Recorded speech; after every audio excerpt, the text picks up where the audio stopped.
Voilà, bonsoir à toutes et à tous. Désolé pour cette longue attente avant que l'on commence, mais vous avez compris si vous connaissez le programme de ce soir que nous avons que 50% de nos invités.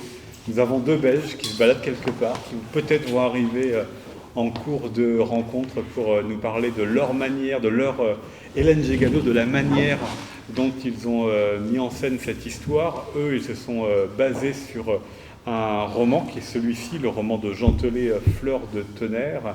Nous allons parler d'une autre Hélène Gégado, non pas celle de la fiction et du roman, mais celle de l'histoire, avec Luc Monneret et Olivier Kéraval, qui il y a quelques années se sont intéressés à cette empoisonneuse du 19e siècle. Je vous rappelle qu'elle a été condamnée puis exécutée à Rennes en 1852, après avoir été reconnue coupable de nombreux meurtres, des dizaines de meurtres par empoisonnement, dans le Morbihan et en Ille-et-Vilaine. Votre album, alors j'en ai trois parce qu'il y a eu d'abord une version en deux albums qui s'appelle Arsenic, Arsenic étant l'arme du crime, et puis ils ont été réunis il y a peu dans cet album paru chez Locus Solus qui s'appelle La Gégado. Évidemment, ces albums, ils dialoguent aussi avec, dans la salle d'à côté, les archives d'Ille-et-Vilaine qui fait partie de vos sources pour raconter à la fois cette femme, son histoire, et puis aussi raconter l'époque, puisque si vous êtes basé sur l'histoire, il y a quand même une partie de fiction chez vous pour raconter ce 19e siècle avec ces successions de régimes politiques et la manière dont ces idéaux et dont ces changements politiques ont pu avoir une influence, pas forcément sur la vie d'Hélène Gégado, mais un peu plus sur la fin de sa vie, c'est-à-dire le processus judiciaire, et puis l'avocat et les personnages qui ont participé à cette affaire. Pourquoi, à l'origine, vous avez choisi de raconter Hélène Gégado? On commence avec vous, Olivier Kéraval, le scénariste.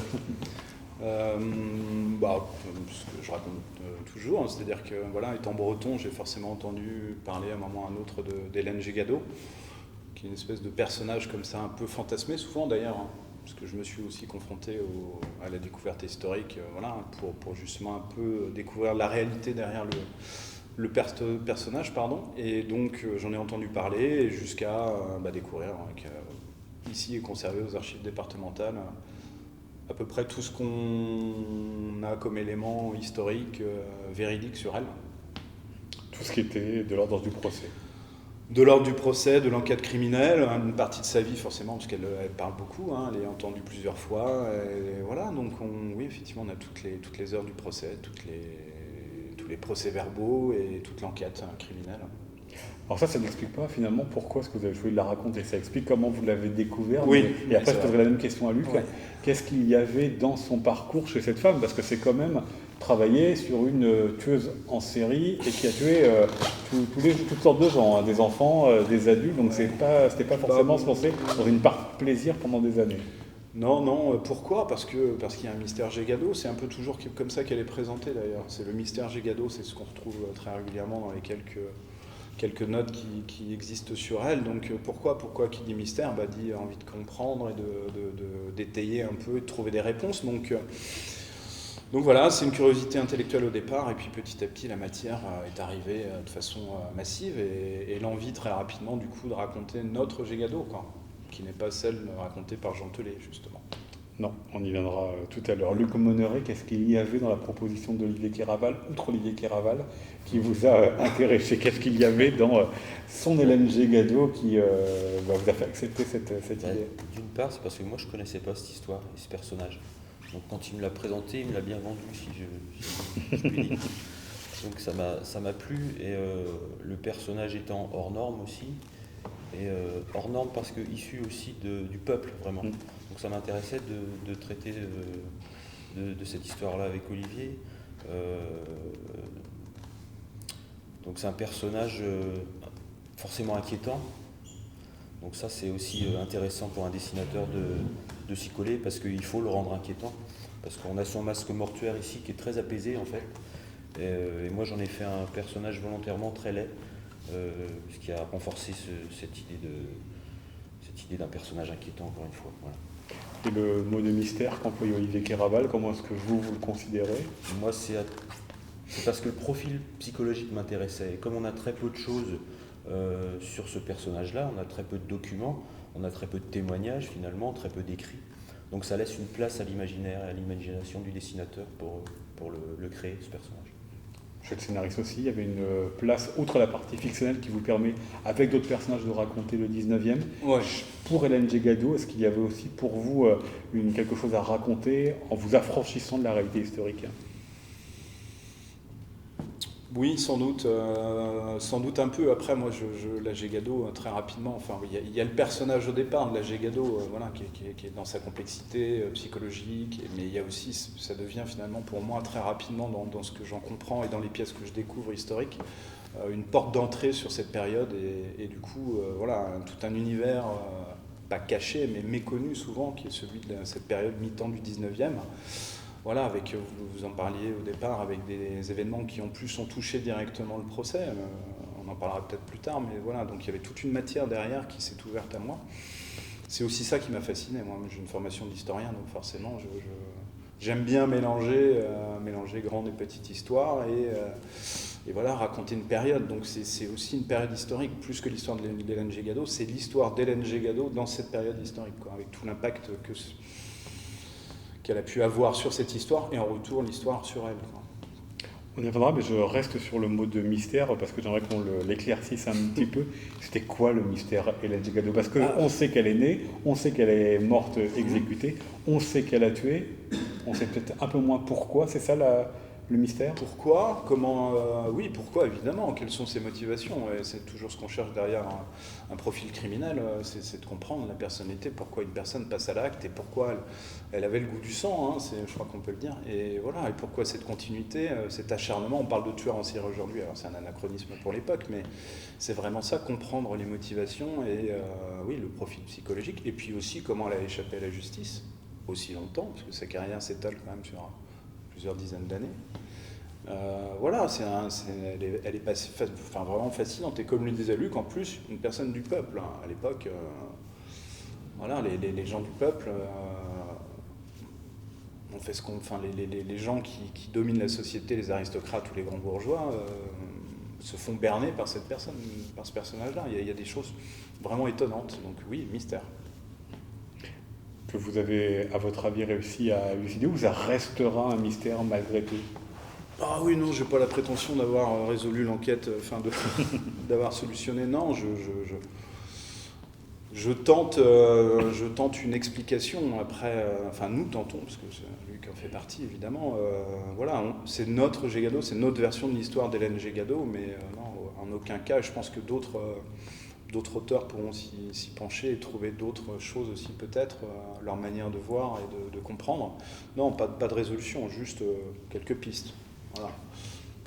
Je veux qu'on revienne donc sur le fait qu'elle soit une femme du peuple qui est autant tuée, même si elle a gravi les échelons les échelons sociaux pour aller tuer des gens un peu plus haut placés à la fin de sa vie, et c'est peut-être comme ça qu'elle s'est faite attraper. Luc Monnery, ça vous a intéressé, vous l'avez dit tout à l'heure, le fait que ce soit quelqu'un du peuple. En quoi ça vous a intéressé? Qu'est-ce que ça vous permettait de comprendre de cette femme? Le fait qu'elle soit du peuple? Oui, parce que du coup, justement, on a peu d'éléments qui expliquent d'où elle vient. Ben, on en est qu'aux spéculations. On ne peut pas faire autrement. Traduire un personnage comme ça par le dessin, a fortiori son profil psychologique, c'est un peu une gageure, quoi. Voilà. Mais c'est aussi ça qui rend la chose intéressante. Mais le mystère reste toujours le mystère à la fin de l'album. Mais même en ayant côtoyé ce personnage-là pour ma part pendant 3 ans, il y a un petit côté vertigineux à être en sa compagnie quand même pendant tout ce temps-là. Mais non, ça reste complètement mystérieux. Ouais. Vous en êtes ressorti comment de ces 3 années? C'est bon, pas de tentation d'aller puiser dans l'arsenic? On a le temps de prendre du recul aussi, pas de problème là-dessus. Le fait qu'elle vienne du peuple, Olivier Kéraval, qu'est-ce que ça explique selon vous de son parcours? Peut-être une envie d'ascension, peut-être, d'une certaine manière, de revanche aussi, peut-être, et puis Après, elle tuait aussi bien, et beaucoup plus peut-être des gens du peuple que des aristocrates ou des bourgeois. Rien ne l'arrêtait finalement, donc voilà. Après, elle n'a jamais avoué, elle n'a jamais dit, expliqué, donc on ne peut que supposer toujours, mais oui, je pense qu'il y a une motivation à... Oui, peut-être une revanche sociale qui est abordée d'ailleurs dans notre bande dessinée, on la voit mise en scène comme ça, au château de Soie, à côté de Lorient, où elle est dans une espèce de rancœur vis-à-vis de ses maîtres, et qu'elle finit par assassiner tous, jeunes et plus vieux. Peut-être une revanche sociale, peut-être, ouais. Comment est-ce qu'elle choisissait justement ses victimes? Parce qu'il y a certes des personnes bien installées, elle va même tuer dans une famille de droit, de professeurs de droit à Rennes, mais ça commence par vraiment aussi d'autres gens du peuple. Donc comment est-ce qu'elle choisit ses victimes? Est-ce qu'on en a une explication? Non, pas vraiment. On le sait qu'elle se déplace, une fois qu'elle a commis ces atrocités, elle se déplace, elle change de maison, elle change d'emploi, et voilà, donc on imagine que chaque fois qu'elle est menacée par quelque chose, ou qu'elle a suffisamment tué en tout cas à son goût, et qu'il n'y a plus rien à y faire, elle change d'endroit. Donc là, elle se retrouve aussi bien à travailler dans une mercerie que travailler de nouveau comme cuisinière, et en fonction des maisons, elle est prise, au bout d'un moment, elle se met à tuer, quoi. Donc pourquoi je crois que c'est plus les emplois qu'elle trouvait qui l'amenaient à tuer les personnes avec qui elle était en contact, en fait, quotidiennement, quoi. Oui, mais pas à chaque fois. Non, pas systématiquement, effectivement, quasiment quand même. Oui. Quasiment quand même, mais pas à chaque fois. Alors, ce qui détermine son choix, définitivement, je crois que c'est difficile de répondre à cette question, on ne sait pas. Mais elle n'a pas avoué, elle n'a pas dit, elle n'a pas raconté finalement ses méfaits, donc on ne peut que supposer. Alors, c'est un album qui n'est pas encore paru, le vôtre, oui. Donc c'est l'adaptation de ce roman de Jean Telet, Fleur de tonnerre. Il y a eu aussi une adaptation cinématographique que l'on verra ici demain soir. Votre album paraîtra début 2020 chez Futuropolis. Dites-nous comment est-ce que vous êtes intéressé à Hélène Giguiadeau? Disons qu'on a déjà fait un autre album ensemble, on a travaillé ensemble. Et on cherchait certaines thématiques qui nous rapprochent. Et ces thématiques qui sont autour d'une certaine violence chez les gens, parfois une certaine véritable bêtise. Lorsque les gens sont en groupe, deviennent plus cons, des choses comme ça. Et pour tout dire, en lisant les livres de Jean Telet, on a trouvé ça d'abord dans Mangez-le si vous voulez. Donc, je ne sais pas si vous connaissez ce livre. Totalement, pour redire ce qu'il y avait dedans. Donc, c'est l'histoire d'un brave type qui, à la fin du 19e siècle, se retrouve dans une fête de village et à cause d'un quiproquo où il a dit à mort la Prusse ou un truc comme ça et on a compris le contraire, il s'est fait lyncher pendant une journée entière jusqu'à finir plus ou moins manger sur un bûcher. Et donc on a travaillé ce roman-là d'abord. Et puis tous les éditeurs l'ont refusé parce que c'était trop violent. Mais notre éditeur actuel, les éditions Futuropolis, ont senti que, même si eux butaient aussi sur ce roman, pensaient que le trio Jean Telet, Jurg et moi, ça pouvait faire quelque chose de bien, et donc on a discuté avec l'éditeur et avec Jean Telet pour voir si on pouvait trouver un point d'entente sur un autre sujet, et évidemment... Il y avait des scènes assez similaires dans Fleur de tonnerre qui étaient assez proches de Mangez-le, donc on s'est dit tiens, voilà. On peut faire un petit rapprochement. Oui. Et voilà, enfin, moi j'ai analysé ces deux romans comme s'ils se regardaient en miroir, c'est-à-dire que dans Mangez-le si vous voulez, c'est une foule qui ensemble tue une personne, et dans Fleur de tonnerre, c'est une personne qui tue la foule, qui tue tout le monde, donc dans ce que fait Hélène Giguiadeau. Donc voilà, c'est comme ça qu'on a commencé à s'intéresser Hélène à Jagado, Hélène Jagado, à ce par le sujet. roman Voilà. de Jean Telet. Oui. Le roman seulement, ou est-ce qu'il vous a fallu d'autres éléments, soit pour le scénario, soit pour le dessin, pour pouvoir la raconter, des archives, d'autres sources, d'autres références? Ben là, je vais d'abord parler pour moi, et puis Ouais. moi, en tant qu'adaptateur d'un roman qui qui en même temps est juste et en même temps prend des libertés avec... Il prend des sacrées oui. libertés avec la réalité, quand Oui, même. oui. Parce que, Oui. pour ceux qui n'ont pas lu Fleur de tonnerre, Oui. et c'est ce que vous restituez dans la bande Oui. dessinée, il s'intéresse beaucoup à l'avant, au début de la carrière criminelle, Oui. dans l'enfance. Et ça, on en a parlé tout à l'heure Oui. avec Olivier Caraval et Luc Monoret, on ne sait pas grand-chose, Oui. rien du tout. Et donc, moi, mon intérêt aussi par rapport à la littérature de Jean Telet, par rapport à son style, par rapport à ses provocations, à ses dialogues qui sont très incisifs et tout ça. Donc, je suis resté plutôt sur le roman. Par contre, après avoir fait le découpage et tout ça, le scénario, là, c'est Jure qui intervient et lui, il s'est plus documenté. Oui, du coup, il fallait que je mette un visage aussi sur le personnage.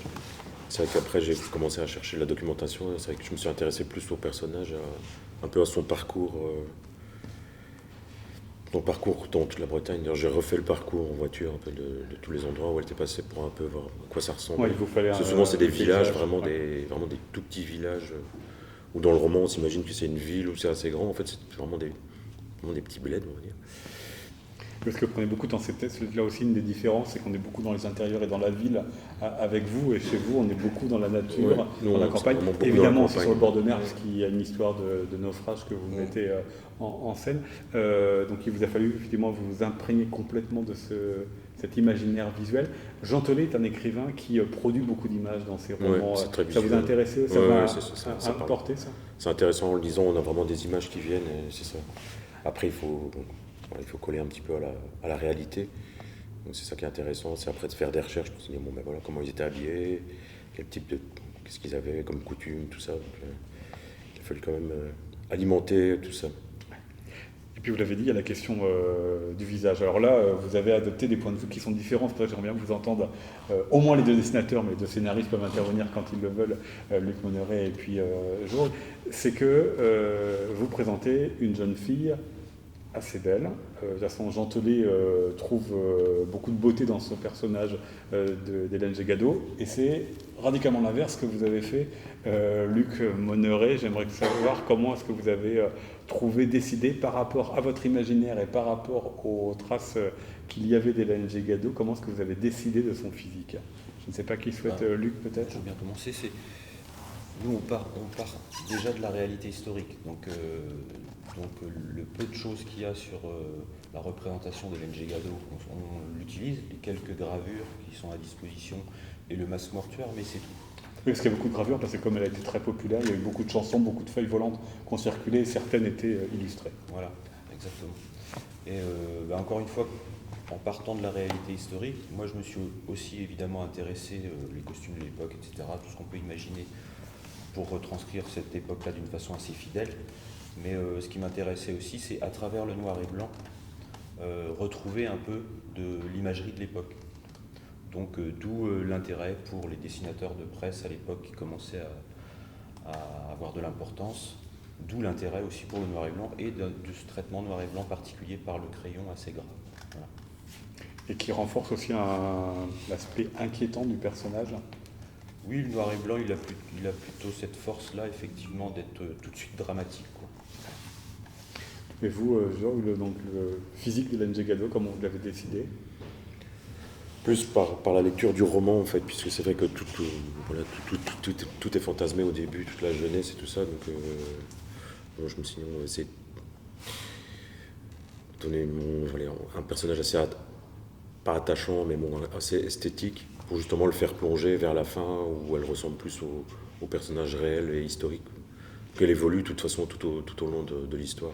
Et de la BD, elle vieillit, elle passe par toutes les étapes de l'enfance à l'âge adulte jusqu'à ce qu'elle ait c'est 45, 46 ans, 45. Et là, elle a vraiment le physique où j'ai vu sur les documents, enfin un peu plus bouffi et alcoolisé. Ouais.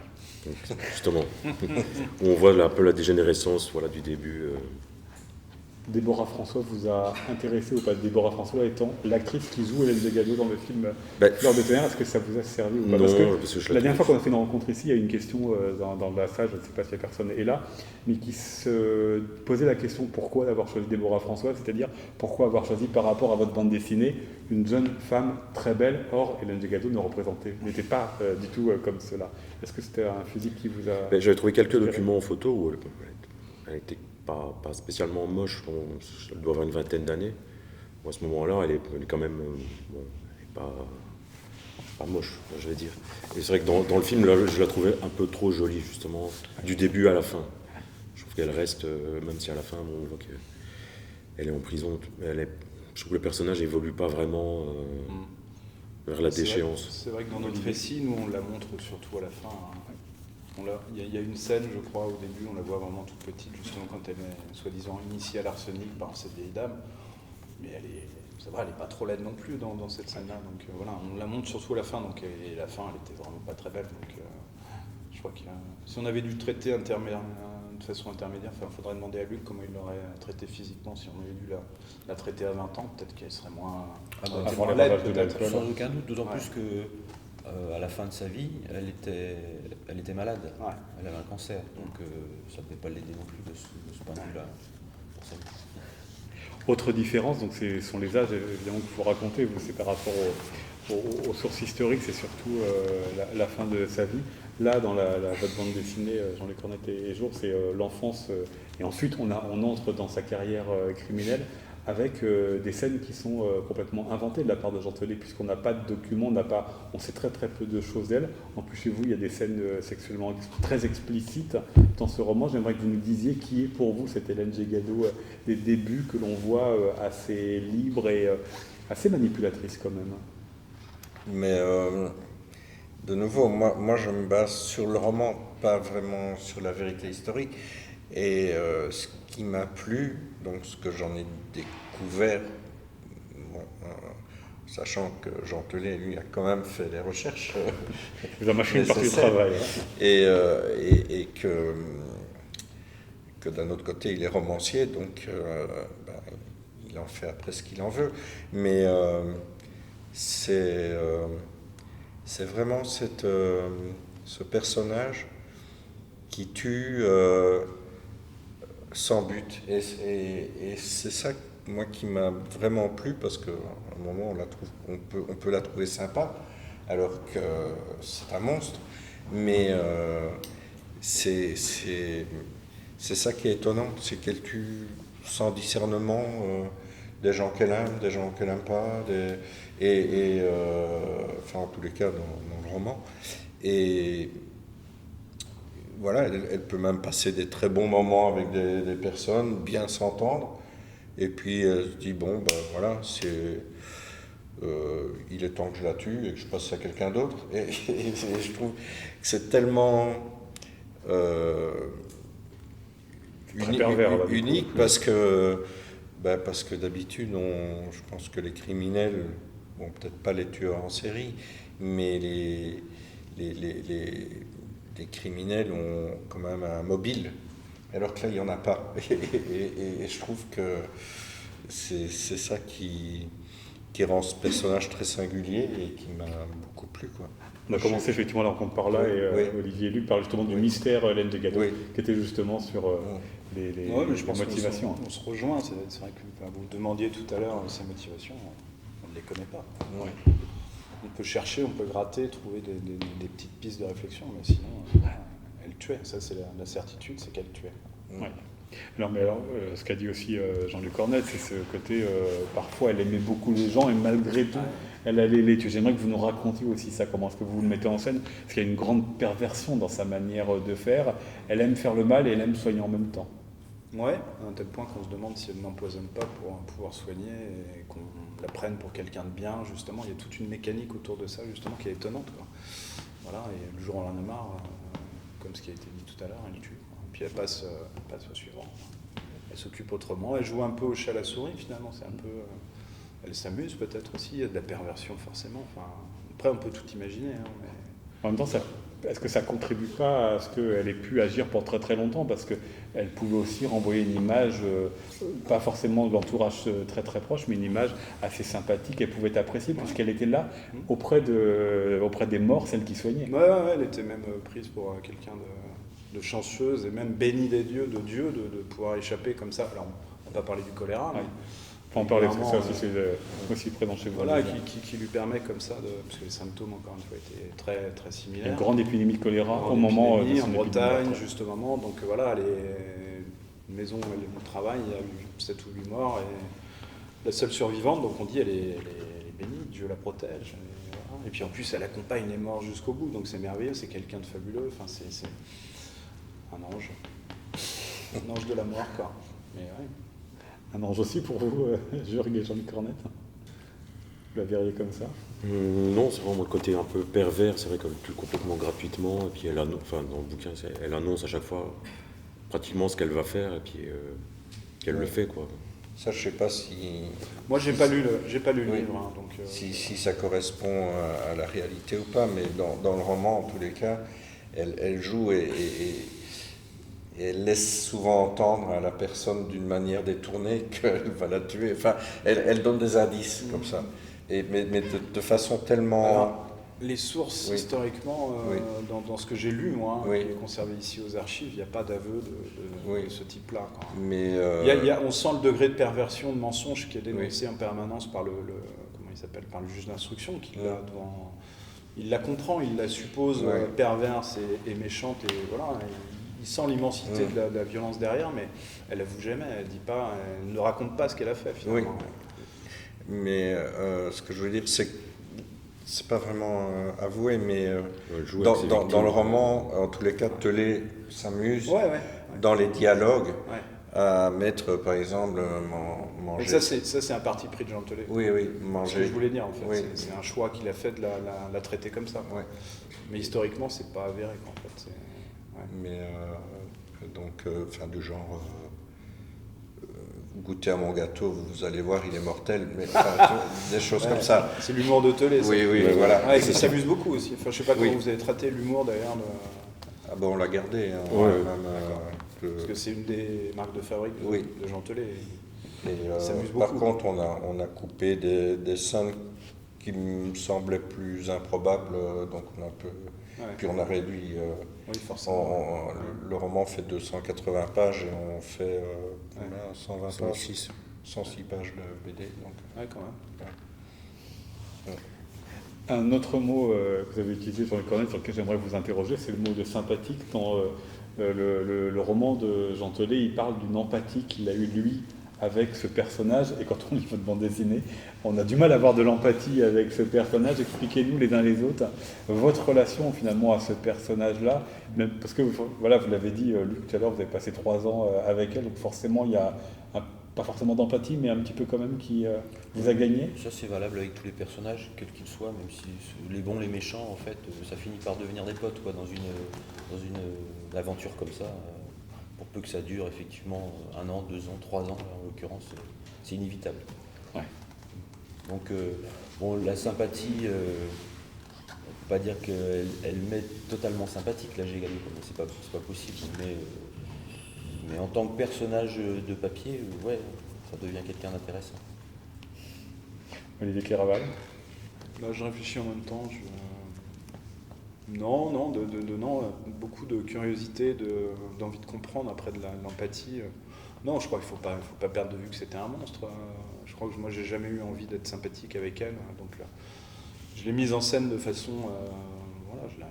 j'en fais quelqu'un de monstrueux. Donc, j'ai pas trop d'empathie pour le personnage. Et vous, Jurg, alors avec le filtre du roman de Jean Telet, évidemment, qui déjà prend une certaine distance avec la monstruosité. C'est pareil, il n'y a pas aucun moment où on la trouve sympathique, ça reste un monstre. Mais pourtant, il l'aime, il parlait de mon Hélène, il parle de l'empathie qu'il a eue, lui. Non. Au bout de 2 ans de la dessiner, non, je ne la trouve pas sympathique. Moi, de mon côté, c'est peut-être le fait d'être comme ça en prise directe avec les sources historiques, les témoignages. voilà, même les permis d'inhumation, les familles qui témoignent, qui viennent, qui sont complètement effondrées, dévastées. Enfin voilà, il y a une dureté quand même. Si on est un minimum sensible, quand on lit ce genre de pièces, on est un peu touché quand même. Donc on dit, ouais, elle est terrible cette femme quand même. Enfin, voilà. Bon, alors revenons sur la question, l'arme du crime. Juste avant que vous n'y arriviez, je posais cette question-là. L'arsenic, expliquez-nous pourquoi l'arsenic, Olivier. Parce que c'était une femme. Non, mais c'est vrai, c'est une arme de femme, le poison. Ouais. Pourquoi l'arsenic? Parce qu'on en trouvait, je pense, aisément à l'époque dans les cours de ferme pour éradiquer les rats et autres vermines, quoi. Après, ce que je racontais, donc, nos amis belges arrivent, a priori, elle a dit en tout cas qu'elle avait été initiée par une vieille femme, voilà, ou comment, quand elle était jeune, et voilà, donc il lui aurait montré comment s'en servir, comment tuer avec, quoi. Donc elle y a eu accès très tôt, sans doute. Ouais. Je crois que Jean Telet lui fait tuer sa maman. Oui. Alors lui, c'est Ouais, mais c'est pas avec de l'arsenic, Mais pas justement. que sa maman. Hein. Non. C'est comme- Bon, c'est pas vrai. Elle est initiée au poison très très jeune et, Ouais, et après elle découvre l'arsenic Ouais. Ouais. chez, Pas- chez un curé. oui. Oui, chez maman, chez le curé de. Ouais, chez Voilà. un curé, ouais. Où elle est placée. Elle doit aller en acheter pour tuer les rats. Donc, Ouais. et Et vous, effectivement, vous avez gardé le point de vue de Jean Telet, qui est que ses premières victimes sont sa famille. Hein. Puisque la première page, elle est absolument terrifiante, c'est que vous la racontez jeune fille avec, je crois que c'est sa mère hein, qui est derrière, qui tous les interdits, tu ne dois pas, dès qu'elle fait quelque chose.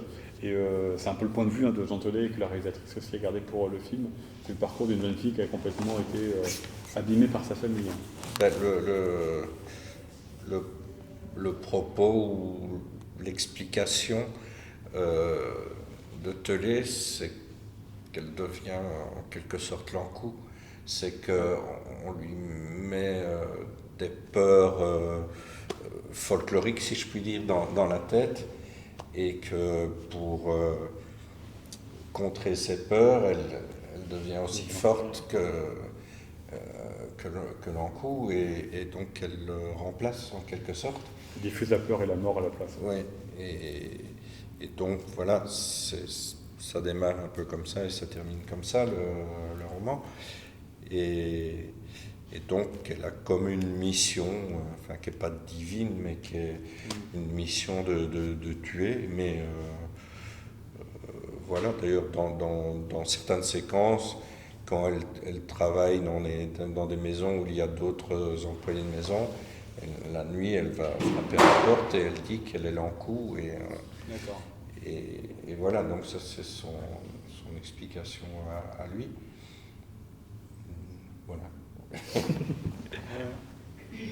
Vous partagez, enfin c'est un point de vue ça. Oui, c'est un point de vue. Point de vue Pourquoi de pas raconteur d'histoire. on est en Basse-Bretagne, évidemment que le folklore est omniprésent. La croyance en l'encou et en d'autres choses, les menhirs, les femmes allaient se frotter le ventre pour enfanter derrière. Donc il y a des croyances multiséculaires, ancestrales. Elle a grandi dans ce milieu-là, donc pourquoi pas, peut-être que ça l'a influencé, effectivement. Il paraît qu'elle en parlait beaucoup. Elle est peut-être obsédée par ça. Est-ce que ça n'a pas compté ça au moment du procès et du travail de l'avocat? Parce que alors moi je n'ai lu que les 50 premières pages de votre album, donc j'en suis pas encore au moment où il y a le procès, mais Jean Telet raconte qu'elle se sent complètement missionnée, en tout cas que l'avocat a dit qu'elle était complètement missionnée par quelqu'un, par une puissance supérieure pour semer et c'est mort, et donc se pose la question de la responsabilité ou de l'irresponsabilité. Ouais. Comment est-ce que vous l'avez traité ça? Moi, je l'ai traité du point de vue politique, ce qui n'a rien à voir avec... même si, encore une fois, cette vieille femme est présente dans le fourgon de façon fantomatique, on imagine que c'est un esprit quelque part. Elle raconte effectivement que cette vieille femme lui aurait appris à servir de l'arsenic, l'aurait influencé. Mais sinon, non, cette histoire non, oui, surtout du point de vue politique, quoi. C'est-à-dire que l'avocat, lui, est dans un combat politique, au moment où... Enfin, je ne vais pas raconter complètement la Gégado, mais il est influencé par ce qui s'est passé à Paris, le coup d'État parisien, la défense qui est anéantie. Voilà, il politise le débat. Moi, je suis parti là-dessus. Et gros débat à l'époque sur la peine de mort. Lui, il s'engouffre là-dedans. Et sa plaidoirie, effectivement, parle de ça. Donc, et de la folie, évidemment. La monomanie d'Hélène Gégado. Voilà, moi, je suis parti là-dessus. C'est ça, qu'est-ce que vous en avez fait, vous, dans votre bande dessinée Force de tenir, c'est-à-dire ce contexte politique de la France au moment du procès d'Hélène Gégado, puisque quand on le procès, c'est quelques jours après... Une semaine après le coup d'État de Napoléon à Paris, Oui. On en parle brièvement, c'est cité Le fait qu'il y a plein de témoins qui ne peuvent pas venir parce qu'ils ont été ou tués ou... Oui, en Bastille, Oui. Et donc, oui, dans le roman aussi, l'avocat dit voilà, c'est pas un être humain, c'est un monstre, donc on peut pas la condamner de la même façon. Et voilà. Et donc elle, en tous les cas, de nouveau dans le roman, elle se défend pas réellement et à la fin, à l'aumônier, tout d'un coup, elle lâche le truc justement sur l'encou, sur le fait qu'elle considère que que des parents doivent protéger un enfant et qu'on l'a mis dans la terreur de sa naissance avec ces histoires-là et que c'est sa réaction. Et tout d'un coup, avant d'être décapité, on lui dit mais pourquoi vous n'avez pas dit ça au procès, genre m'en fous, enfin un peu comme elle s'en fout de tuer des gens, enfin bref, ça lui passe au-dessus de la tête. Mais je crois que de toute façon, toute la fin, toute cette période où elle est enfermée, elle est en prison, et jusqu'au moment où elle se fait décapiter, elle est un peu folle en prison. C'est très clairement décrit par son avocat, il dit qu'elle est joyeuse en prison. Elle a un cancer, elle est condamnée, elle va être décapitée, elle est haïe par la Bretagne entière, enfin, elle est ailleurs, quoi. Elle est probablement folle, je crois que clairement. A-t-elle choisi sa fin? Elle est quand même arrivée jusqu'à Rennes chez un avocat, professeur de droit. C'est quand même pour se faire attraper, c'est pas mal. On peut le croire. Ouais, c'est un peu ce qu'on retrouve un peu un peu comme assez systématique dans les tueurs qui en ont assez de tuer, qui pourraient continuer indéfiniment et qui créent leur propre fin finalement. On peut imaginer que c'est pas un hasard qu'elle est. Enfin, on peut le penser. Mais il n'y a pas de certitude. On ne le saura jamais. Mais oui, c'est étonnant. Je reviens sur le contexte de l'époque, donc contexte politique assez chargé, Luc Honoré. Comment est-ce que ça, vous l'avez restitué dans votre dessin, cette tension d'un côté, tension politique, instabilité politique, et de l'autre, cet intérêt populaire pour le procès Gégado? C'est toujours les sources en fait qui m'intéressent, moi, les sources iconographiques pour retranscrire tout ça. Donc on parlait du noir et blanc tout à l'heure, donc ça c'était incontournable parce que vous parlez de tension, la tension dramatique elle est 10 fois plus forte de mon point de vue par le noir et blanc. Donc ça c'était très intéressant, le jeu de lumière aussi que permet le noir et blanc, ça crée tout de suite des images fortes. Et à l'époque, en plus, l'éclairage était particulier. On n'a pas les éclairages de maintenant, évidemment. Donc, je me suis intéressé à ça aussi, comment était éclairée Rennes à l'époque, par exemple, dans la rue. Il faut savoir que Rennes n'était pas éclairée au gaz encore, alors que la plupart des grandes villes du pays étaient éclairées au gaz. Et donc, c'était des lampes à huile, c'était ce genre de choses. Donc, ça donne des éclairages très, très durs, très, très vifs. Et ça crée tout de suite une tension dramatique dans les images. Aussi en réduisant un peu les focales, c'est-à-dire qu'on reviendra d'ailleurs sur le dessin de Jurg, alors que quand c'est l'enfant, c'est dans la nature, ce sont des paysages qui sont extrêmement vastes. Vous, c'est dans la ville, au moins, évidemment, pour les derniers moments. Donc on est évidemment aussi emmuré dans son histoire. J'aime bien cadrer très proche, en fait, pour créer aussi une espèce de suffocation comme ça, et de tension dans l'image. Ouais. Et vous, Jurg, alors Luc a choisi le noir et blanc, c'est aussi votre cas? Ou alors j'ai vu qu'un travail en cours qui est en noir et blanc? C'est en noir et blanc pour l'instant. C'est pas encore décidé? Ça va être légèrement coloré en fait, ça va être justement un peu comme les vieux dessins, très très... Alors comment ça va être coloré? Parce que Luc Honoré et Olivier Kéragal avaient fait d'abord Arsenic en 2 volumes en noir et blanc. Et puis ensuite, ils ont réuni tout ça dans cet album. Et on passe avec un peu de couleur. Ouais. C'est aussi un point de vue que vous avez adopté? On n'est pas loin de ça. En plus, sans l'avoir vu, en fait. Sans connaître, il dessine aussi au crayon un peu gras et une mise en couleur peut-être un petit peu plus coloré, Ouais, ça va être un peu plus coloré, quand même. Un peu voilà. plus contrasté. Mais Vous c'est vrai que avez c'est peut-être fait le choix de plusieurs teintes, non? Mais, ouais, mais des camailleux de brun et assez de jaune, vite, c'est comme des Bichromie. photos Oui, oui, oui, un peu anciennes. Donc, oui. ça- Oui, Oui, c'est ça, nous c'était l'idée aussi, c'était le sépia pour renvoyer au passé. Mais bon, c'est avant tout un choix de l'éditeur de coloriser cet album. oui. Ouais, c'est une réédition en fait, chez un autre éditeur. Mais oui, nous on a un quadri, donc ça permet D'autres nuances. d'autres nuances. Mais c'est vrai que sans connaître votre travail, je suis parti sur du crayon aussi. Donc, peut-être que c'est l'effet que fait. Le crayon aussi, c'était Oui, une j'ai volonté de vu. l'éditeur aussi, le crayon. Oui. Parce que moi, j'aime bien ancrer, mais quand j'ai un ancrage très dur, l'éditeur m'a dit l'histoire elle est déjà pas funky. Il m'a dit si tu pouvais adoucir un petit peu le trait. Donc j'ai proposé une version au crayon justement pour. Mais ça rejoint mes noirs et blancs en ancrage, mais ça reste plus doux quand même. Sauf que vos dessins ne se ressemblent pas. Là, on parlait un peu de couleurs. Le vôtre, Luc, est beaucoup plus détaillé. Il y a énormément de choses dans chaque image. Le vôtre, Jurg, est beaucoup plus en rondeur, beaucoup plus laisse plus de place au vide, plus de place à Il faut voir après le 50e. Ah bah oui. Bon, la version qu'on m'a envoyée de travail Moi, ça s'arrête au vient- moment du premier meurtre. Non, parce que à partir de la page 51, ça vient de partir chez l'éditeur aussi. Donc c'est vraiment en cours, quoi. D'accord, donc un dessin qui évolue en fonction de l'évolution de la vie Ça de évolue Luc. vraiment en fonction du personnage et de l'histoire. Ça devient de plus en plus étouffant, justement.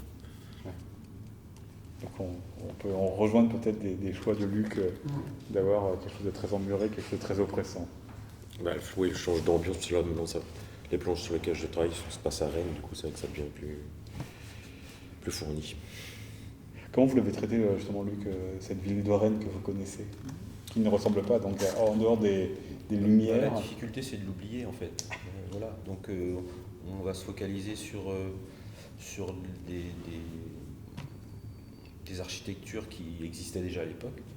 Donc la place de la mairie, elle n'a pas beaucoup changé, le Parlement non plus. Donc évidemment, c'est incontournable. Et sinon, c'est plus une ville fantasmée. Enfin, il y a une scène notamment au début de l'album où un petit garçon part des quartiers très pauvres de Rennes pour aller prévenir. Enfin, il y a une femme qui est malade en fait, et il faut chercher une autre femme pour faire la garde malade en fait. Et là, on se retrouve chez Maître Bidard, hein, c'est ça. Et donc, on passe d'un habitat très pauvre à un habitat bourgeois. En fait. Et cet habitat très pauvre, je l'ai imaginé. Je ne pouvais pas faire autrement que de l'imaginer. Donc, on est un peu dans du fantasme encore une fois, dans l'image qu'on se fait d'une époque. Vous avez été confronté aussi à ça. Alors évidemment, vous connaissez moins la ville de Rennes que Luc Monneret. Je suis venu l'année dernière pour prendre des photos aussi. Et là aussi, vous avez dû recomposer une ville à partir d'une réalité. J'essaye de cadrer, serrer. Parce que l'exécution, il n'existe plus. Hein. Ce sont Ben des ouais, champs je libres, sais. si vous connaissez C'est bien. ça, ça parce n'existe plus. on Hein. m'a dit où ça se trouvait, j'y suis, j'étais là. C'est là où est le masque mortuaire actuellement, dans le musée de Bretagne. Il y est maintenant parce que Alors là, actuellement, il est dans l'exposition, mais c'est là où il est parce que conservé. j'étais allé au musée de Bretagne pour le voir et il y était Ben là, pas. écoutez, vous irez juste Il après, avait- il est à 10 mètres d'ici. Enfin. Il ne faut pas le voler. Hein. Vous attend. Et puis, je voudrais peut-être qu'on poursuive ou qu'on termine sur ce qui est notamment la deuxième partie de votre histoire, c'est-à-dire ce contexte qu'on a un petit peu évoqué, contexte politique, où là c'est beaucoup plus fictif, ce que vous racontez avec l'avocat. On est entre ceux qui sont partisans de Napoléon et puis ceux qui sont partisans de la République, et suivant le camp qu'on appartient, c'est pas toujours être en position favorable suivant les régimes politiques. Pourquoi est-ce que vous avez choisi d'étirer autant l'histoire? On rencontre Victor Hugo, on rencontre tous ceux qui font le débat sur la République et la peine de mort. C'est la continuité de la vie de l'avocat, justement, et de l'influence qu'a Hélène Gégado sur lui, finalement. Parce qu'elle est absente totalement, enfin, on va pas le dire, on va pas le déflorer trop, mais elle est absente. Le premier tome, donc la première partie, c'est sur Hélène Gégado, et le second, c'est sur l'avocat. Ouais, elle se fait décapiter à la moitié de la BD, et voilà, donc après, elle n'est plus là physiquement. juste en souvenir et en influence qu'elle a pu avoir sur l'avocat, justement, qui... Après, on va pas raconter, mais oui, lui, après, part dans un combat politique plus, jusqu'à même fomenter un attentat. Et une histoire d'amour. Et là, c'est compliqué. Oui, une histoire d'amour, mais après, on s'éloigne un peu de la Gégado. Enfin, et pas tant que ça, finalement. C'est quand même la fille du commissaire qui a été... Oui, ça, c'est partie totalement prenante, imaginé. On s'éloigne de la vraie Hélène Gégado. C'est plus, encore une fois, l'influence qu'elle a sur tout un milieu comme ça. Elle perturbe, finalement, comme nous, elle a pu nous perturber un peu, peut-être, dans notre travail. Et elle continue à faire parler d'elle aujourd'hui. C'est ça qui est aussi fascinant. Absolument. Demain, donc, nous poursuivrons cette conversation avec vous, je jure, Jean-Luc Cornette, après la projection du film. Et si vous avez des questions pour poursuivre cette soirée avec nos 4 auteurs, c'est à votre tour. Personne n'a de questions, personne n'ose poser la première question. Allez-y, parce que on est venu de loin.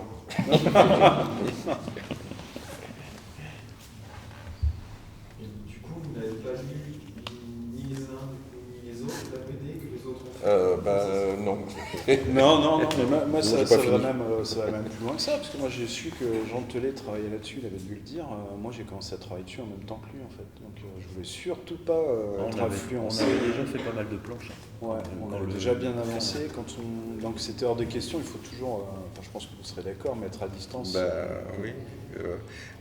Ça n'a rien à voir, mais je viens d'avoir exactement la même chose. J'ai fait une bande dessinée sur Gustav Klimt et sur son rapport avec Adèle Bloch-Bauer, qui est une bourgeoise de Vienne qui l'a peint à plusieurs reprises. Et au moment où on prévoyait la sortie du bouquin, j'apprends que Valérie Trierweiler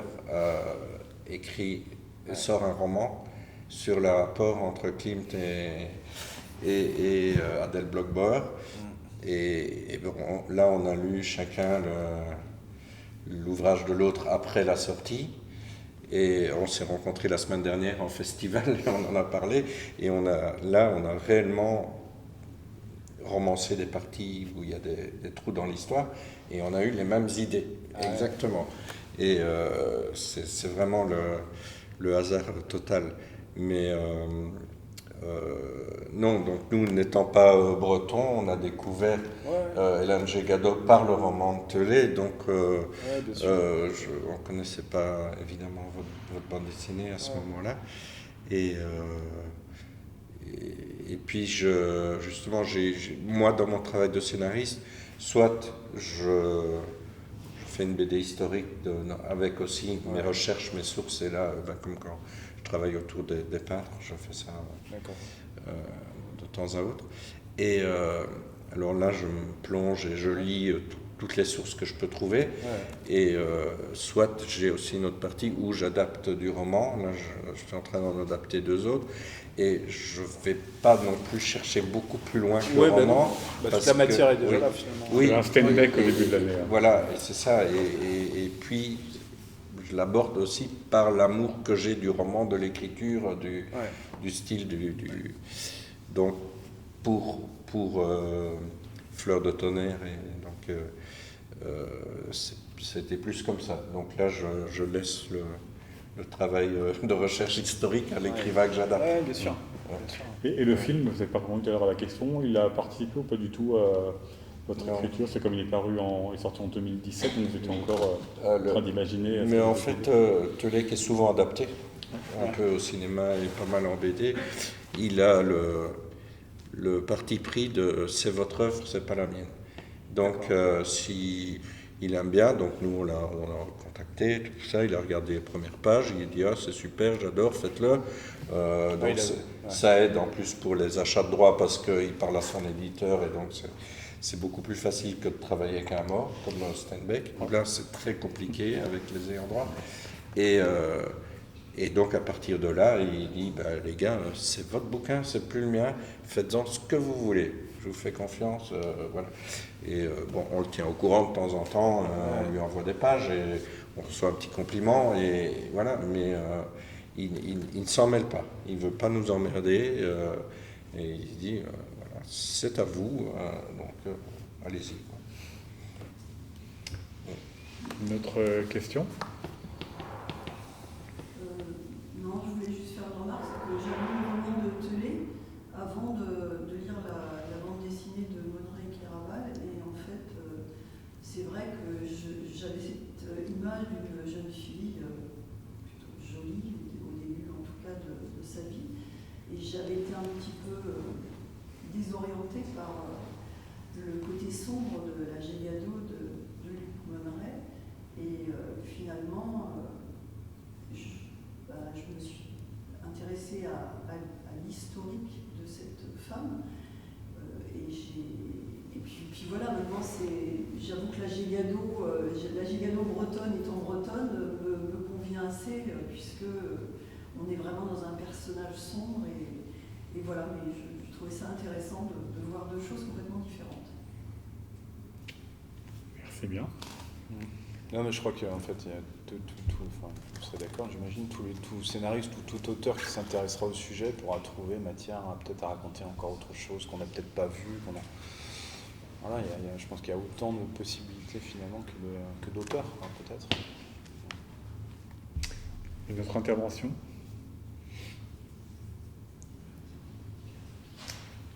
Eh bien, ce sera la fin. Donc, rendez-vous, c'est à quel moment? Début 2020? On a fini quand? C'est pas une question que quand c'est de voir avec l'éditeur quand la sortie va être possible.